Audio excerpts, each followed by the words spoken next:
O SBT Manhã repercute a partir de agora a condenação do ex-presidente Jair Bolsonaro no julgamento do Supremo Tribunal Federal e também dos outros réus, que também foram condenados. Para isso eu chamo a Lívia Zanolini a partir de agora. Bom dia mais uma vez, Lívia. Bom dia, Darlisson. Bom dia para você que estava comigo mais cedo aqui no SBT Manhã e agora está na companhia de Darlisson Dutra. Estou de volta porque é o assunto da semana. Terminou ontem o 5º dia e último dia de julgamento no Supremo Tribunal Federal da ação da tentativa de golpe de Estado, do núcleo 1, daquele núcleo considerado pela Procuradoria-Geral da República e com o resultado, a confirmação também agora pelos ministros da primeira turma, que foi o núcleo crucial para a execução de um plano de tentativa de golpe de Estado. O julgamento, que envolveu o ex-presidente Jair Bolsonaro e outros 7 réus aliados do ex-presidente, terminou em 4-1 e condenou esses 8 réus. Bolsonaro foi condenado a 27 anos e 3 meses de prisão. Foi a pena maior. E aqui eu lembro, você que nos acompanha, que nós destacamos no primeiro dia de votação. O segundo voto foi proferido pelo ministro Flávio Dino. Ele chegou a seguir o entendimento de Alexandre de Moraes, o voto do relator Alexandre de Moraes, e defendeu penas mais duras para Bolsonaro e para Walter Braga Neto, porque, segundo ele, o papel de relevância de ambos foi muito maior do que dos demais réus. E essa defesa, de certa forma, foi atendida na dosimetria que foi determinada ontem para as penas desses réus. Havia a expectativa inicial no cronograma de que essa sentença, essa dosimetria da pena, fosse apresentada, fosse dada pelos ministros da primeira turma nessa sexta-feira. Mas ontem eles já definiram todas essas penas e eu vou trazer aqui para você agora no telão. A gente preparou um material para que você entenda exatamente qual foi o tamanho da pena, a pena e o tamanho da pena para cada um desses 8 réus que foram condenados ontem. Vou começar por ordem, então, de definição. Vamos, então, gente? Olha só. Vou começar com Mauro Cid, que é o ex-ajudante de ordens do ex-presidente Jair Bolsonaro, que recebeu 2 anos de detenção em regime aberto. Lembrando que ele é o delator, foi o delator, fechou um acordo de colaboração premiada com a Procuradoria-Geral da República e que deu suporte para toda a acusação. Claro, houve o embasamento das provas para que essa condenação fosse efetivada. E aí, por causa desse acordo de delação premiada, ele recebeu a pena mais leve em relação aos outros réus, que eu vou seguir agora trazendo para vocês. Jair Bolsonaro, vamos voltar, pessoal? São 3 por tela. Jair Bolsonaro, o ex-presidente, que foi condenado a 27 anos e 3 meses de prisão, inicialmente em regime fechado. Braga Neto, Walter Braga Neto, 26 anos de prisão. Lembrando que, além de ministro no governo Bolsonaro, Walter Braga Neto foi o número 2 na chapa, foi candidato a vice-presidente da República lá nas eleições de 2022, na chapa do ex-presidente Jair Bolsonaro. Agora sim, próxima tela, para trazermos as outras condenações.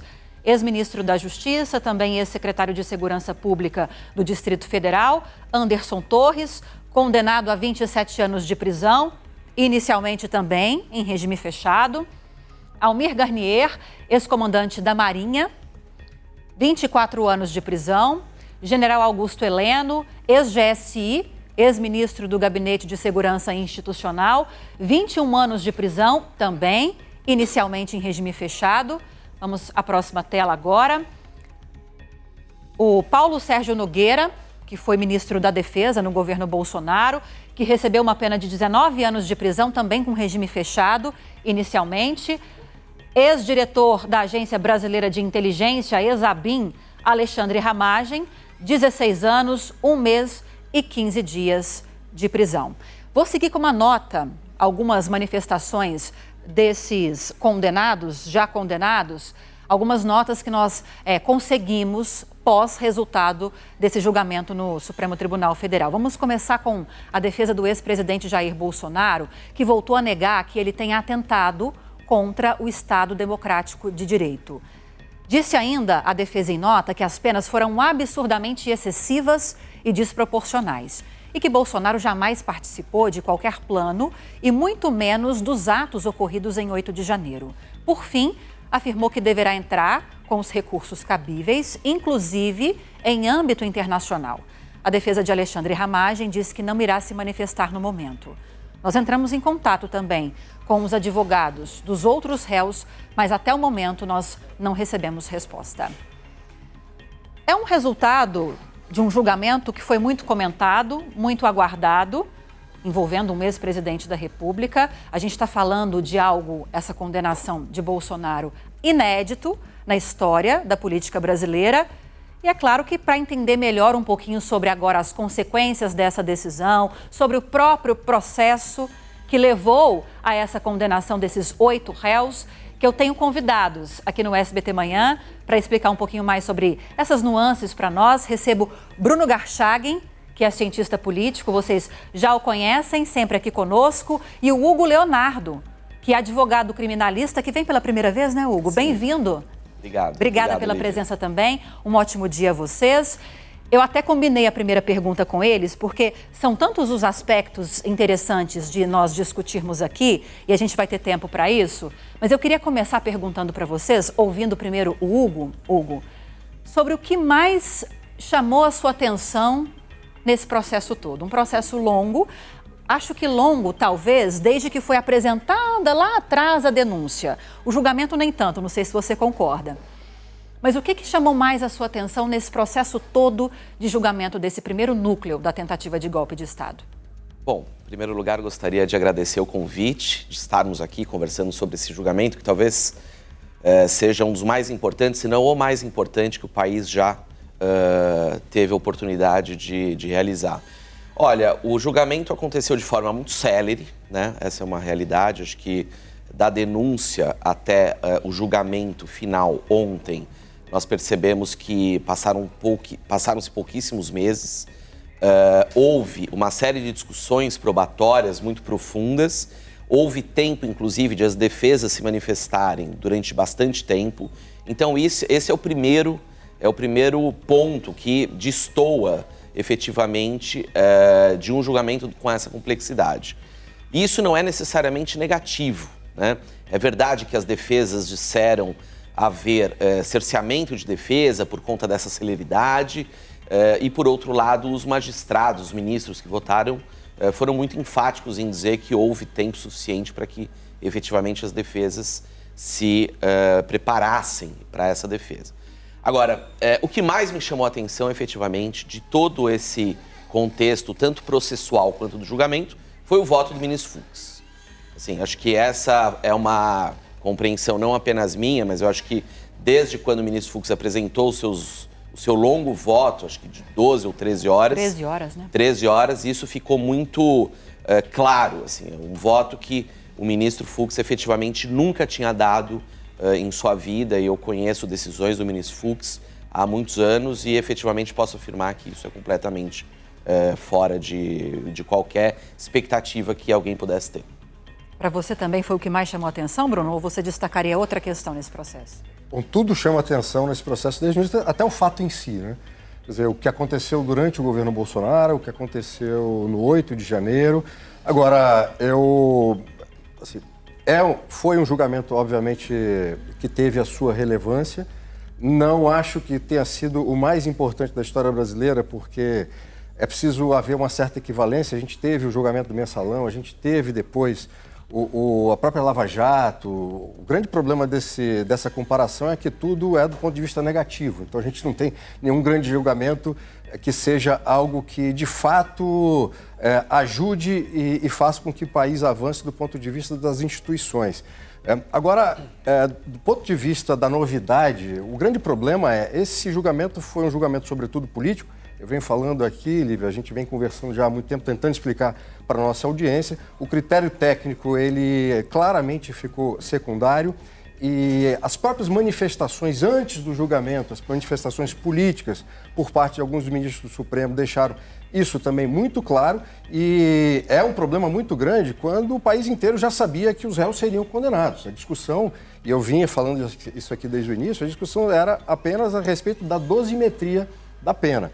Agora, tudo isso é muito ruim para o país, né, do ponto de vista político, porque o próprio protagonismo político do Supremo é algo negativo para as instituições, e o fato de ter havido um julgamento político dessa repercussão, que o critério técnico, repito, ficou em segundo plano, não quer dizer que o ex-presidente Jair Bolsonaro não tenha feito o que fez, porque efetivamente ele fez, os demais réus fizeram aquilo.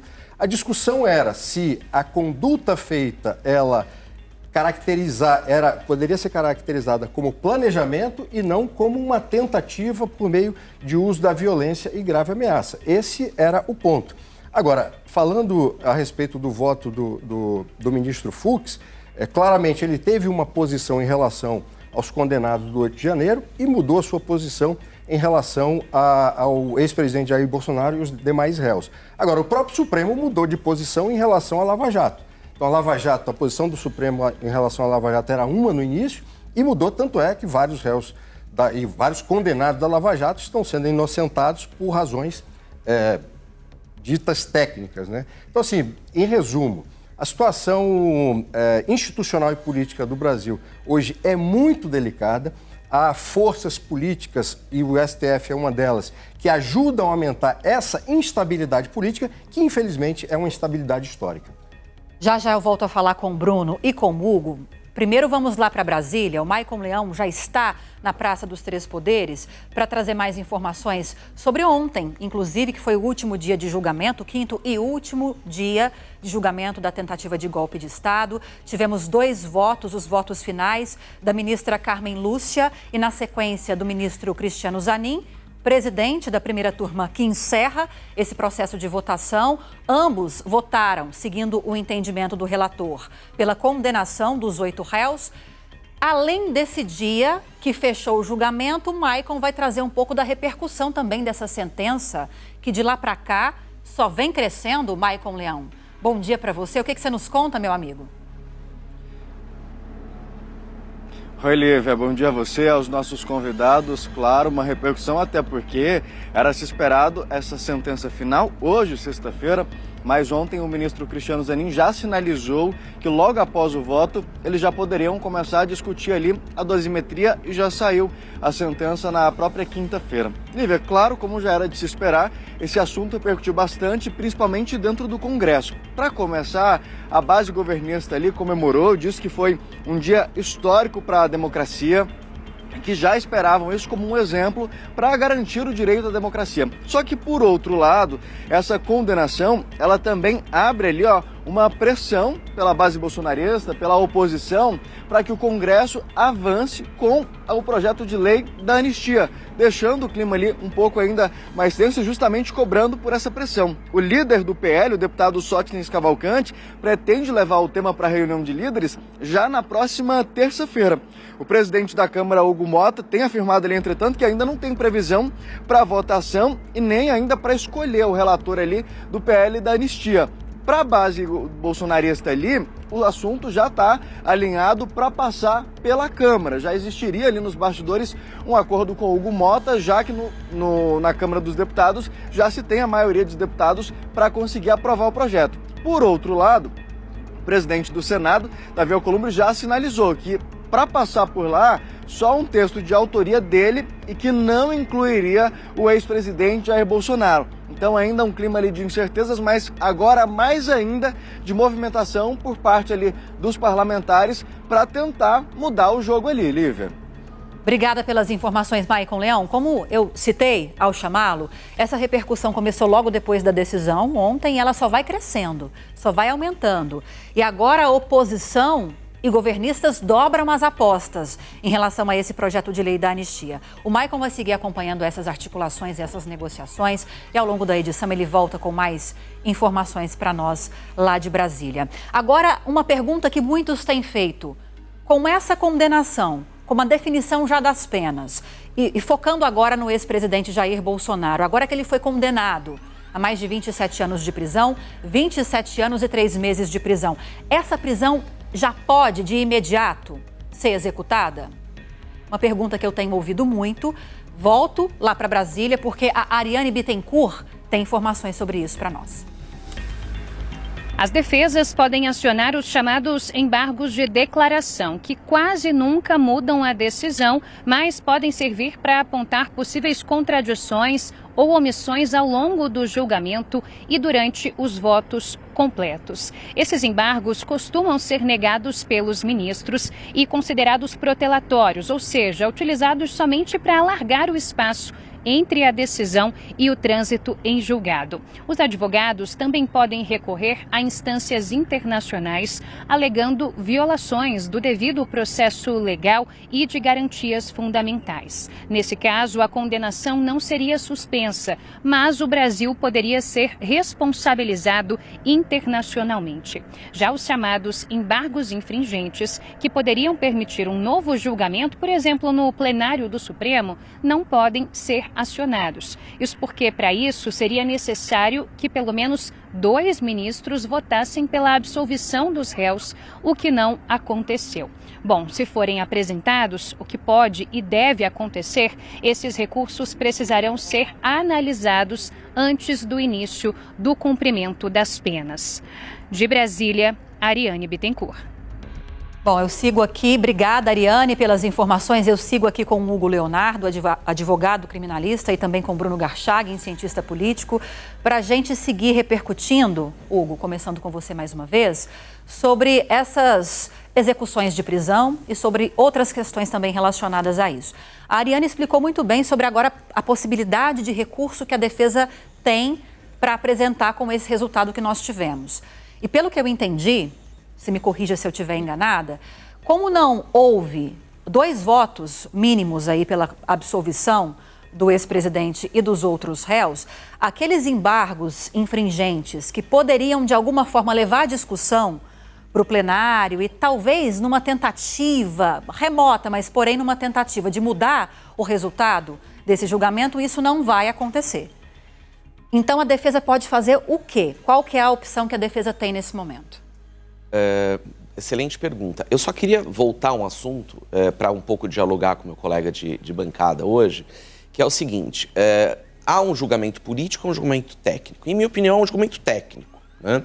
Efetivamente, que há um plano político na medida em que o Supremo está envolvido numa série de questões, não apenas de uma fratura no espectro político nacional, mas também sendo cobrado por instâncias internacionais, inclusive os Estados Unidos, etc.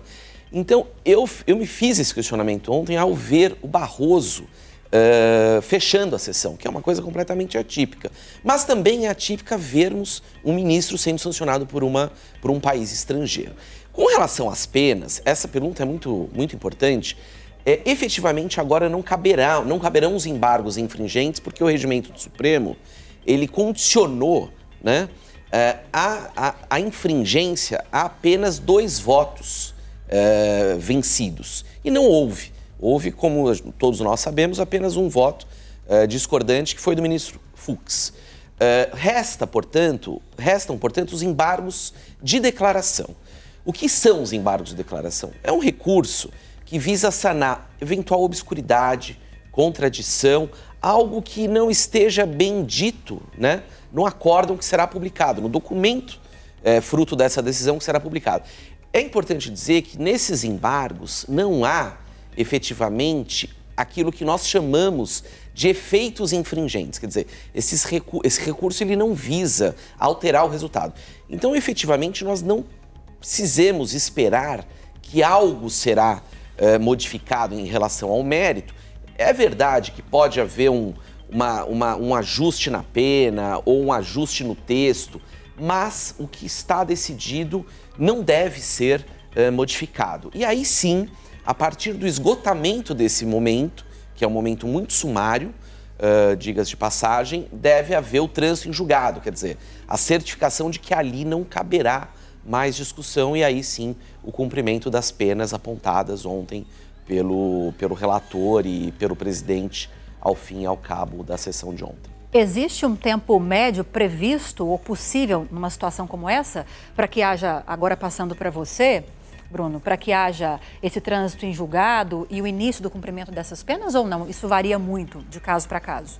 Bom, o que está sendo divulgado é que a publicação do acórdão, que seria a decisão, ela não vai demorar. Então, isso deve acontecer logo. E aí, uma vez que essa decisão ela é publicada, as defesas têm 5 dias para poder se manifestarem. Agora, foi o que o doutor explicou, né? Quer dizer, a discussão agora vai ser em alguns detalhes que não vão mudar o resultado final. E em relação à dimensão política, eu até agradeço ao doutor por trazer uma informação que eu não tinha colocado, que reforça o ponto do julgamento político. A presença dos ministros Gilmar Mendes e Luiz Roberto Barroso ontem na sessão. Ministro Luiz Roberto Barroso, que anos atrás fez uma declaração pública dizendo nós vencemos o bolsonarismo, que é um negócio inadequado, uma frase inaceitável por parte de um ministro do Supremo Tribunal Federal. Em relação, voltando à sua pergunta, Lívia, assim, a questão agora, assim, não há mais nada o que fazer do ponto de vista da defesa. Pode-se tentar corrigir alguma parte da dosimetria, mas o que aconteceu era o que já, infelizmente, do ponto de vista político, que eu estou dizendo, infelizmente já se sabia o resultado de antemão. Em relação ao resultado, bom, é o que está aí. Obrigada por enquanto, Bruno. Hugo, já volto a falar com vocês. Preciso retomar o contato agora. Antes de retomar o contato em Brasília, mais um destaque aqui, repercussão internacional do resultado desse julgamento. Ontem, o secretário de Estado americano indicou que a Casa Branca deverá responder à decisão da primeira turma do STF em condenar Jair Bolsonaro. Sem dar muitos detalhes, Marco Rubio afirmou, e isso pelas redes sociais, que membros do Supremo Tribunal Federal decidiram injustamente, segundo ele, pela prisão do ex-presidente brasileiro. O secretário de Estado disse ainda que o governo americano vai responder de forma adequada ao que chamou de caça às bruxas. O Itamaraty respondeu a essa postagem de Marco Rubio. O Ministério das Relações Exteriores do Brasil diz que vai continuar a defender a soberania do país de agressões e tentativas de interferência, venham de onde vierem, e que ameaças, como a feita pelo secretário de Estado norte-americano, não intimidarão a democracia brasileira. Rapidinho, porque eu preciso voltar com uma notícia urgente de agora lá em Brasília, mas começando com você, Bruno, dessa vez para fazer diferente. E essa repercussão internacional, o que você está achando disso? A repercussão internacional, de forma geral, na imprensa, de líderes políticos, também era esperada, porque já havia uma clara visão negativa em relação ao ex-presidente pelo conjunto da obra do ex-presidente, digamos assim. Em relação a essa história do governo Trump em relação ao Brasil, isso também é um negócio inaceitável. Se o país estrangeiro fazer um movimento nesse sentido, e lembremos que o movimento dos Estados Unidos começa com a questão tarifária. Depois essa questão é toda misturada em razão da aliança com o ex-presidente Jair Bolsonaro. Agora, esse tipo de ameaça em relação ao Brasil, porque no fundo quem é prejudicado não são os ministros do Supremo, não são os membros do governo, é toda a sociedade brasileira do ponto de vista não só comercial, mas também político. É o que você estava falando também, né, Hugo, sobre esse peso da mão política estrangeira na política e na justiça brasileiras. Exatamente. Isso que nós temos visto, né, quer dizer, é muito comum em países autoritários, em países que abandonaram a democracia, coisa que não é o caso do nosso país. Muito pelo contrário, nós vemos as instituições funcionando, alternância de poder e, de fato, quer dizer, se você... Os Estados Unidos disseram, nós vamos acompanhar o julgamento diariamente.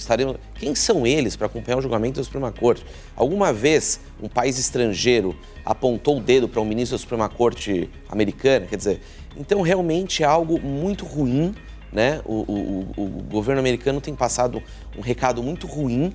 Inclusive o próprio autor da lei Magnitsky veio a público, escreveu um artigo dizendo que a imposição da lei a ministros, autoridades brasileiras, que não foi só o ministro Supremo, autoridades brasileiras em geral, quer dizer, ela subverte efetivamente o objetivo da lei, que é a proteção dos direitos humanos pelo mundo, que, aliás, vamos combinar que precisa de um olhar urgente em vários locais, efetivamente, do mundo, em que pessoas estão sendo mortas e guerras estão em franco desenvolvimento.